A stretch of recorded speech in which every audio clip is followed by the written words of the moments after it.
Hi, I'm Fern Halper. I'm TDWI's Research Director for Advanced Analytics. I'm here with Tony Rathburn from the modeling agency. Hi, Tony. Thanks for being here. Good to see you today.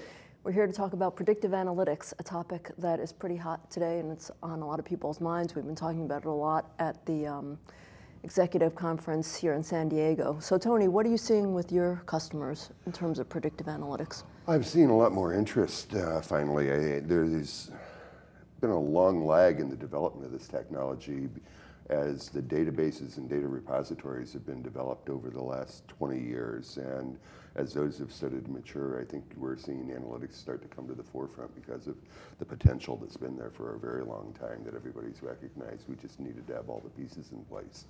So you're seeing even more companies clamoring for it? Finally, yes, and I think it's becoming very much part of the mainstream as opposed to the leading edge technology. Everybody understands its potential.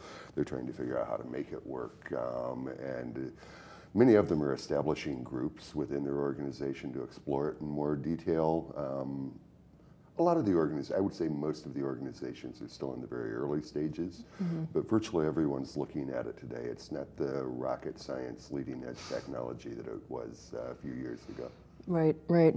What's the question that you get most often from your customers about predictive? The most common question I get, especially from people that are starting out, is what software should I buy? And that's a little disappointing. What they haven't really seen yet is that this is not really a technology solution.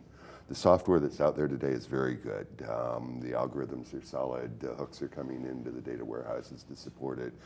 But it's not about finding the right algorithm or the right piece of software. It's really about designing their projects appropriately and identifying the right projects. This is not a technology that is a cure-all.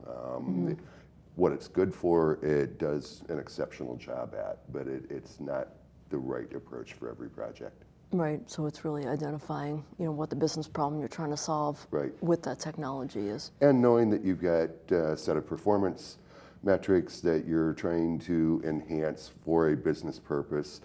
And you're typically doing that by developing a model of some aspect of the relationships, the human behavior in the business. And the real business use for this is how do we do a better job of allocating scarce resources in the way of time and money by effectively telling the behaviors between different groups. Some groups display behavior at a higher rate, some at a lower rate, and that allows us to do resource allocation. Right, right.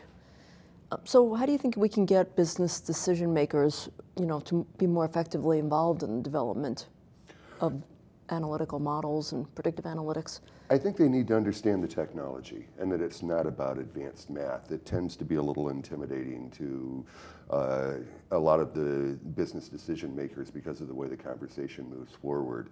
What we really need from the business decision maker is that domain insight so that we set up our training data sets. In my experience, the single biggest problem we have with most organizations is that they build exceptionally sophisticated models to the wrong problem because they don't have enough involvement, not in the math, not in the data, but in setting up that training data set so that it captures all the nuances of the business and captures it effectively for the analytics work to actually develop the right model for the right problem.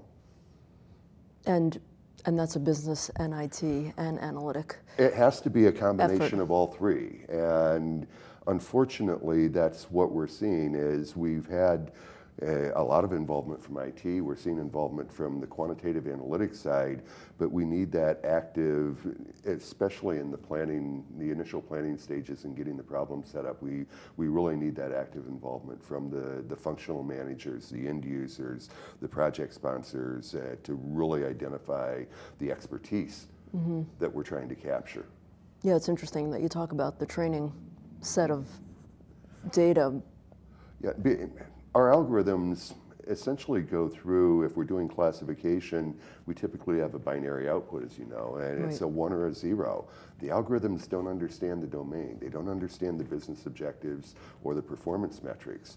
And that has to be captured in the training data set. What's occurring in supervised learning on the left-hand side of the equal sign with that pattern of ones and zeros that acts as a study guide, is the way I put it, for the algorithms to learn from. And if we don't have that established in an appropriate manner that is comprehensive, our models just don't work. Mm-hmm. Right.